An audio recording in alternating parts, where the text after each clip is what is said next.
Di Sumatera Selatan, PPKM level 1 diterapkan di 6 kabupaten kota, yaitu Oku, Musi Banyuasin, Pali, Lubuk Linggau, Prabu Muli, dan Kota Palembang. Hal ini berdasarkan instruksi Mendagri yang memperpanjang PPKM dari tanggal 23 November hingga 6 Desember mendatang. Selain tetap menerapkan protokol kesehatan, pemerintah Kota Palembang juga tengah mengupayakan kroyok vaksin untuk mempercepat target kekebalan komunal yang menjadi indikator penilaian. Wali Kota Palembang Harnojoyo menegaskan Pemkot bersama TNI dan Polri menambah titik vaksinasi termasuk vaksinator untuk percepatan vaksinasi meski Palembang sudah berada di zona hijau.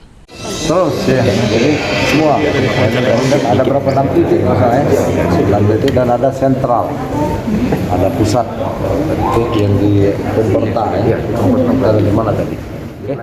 Capaian vaksinasi di Kota Palembang sendiri untuk tenaga kesehatan sudah mencapai 100%.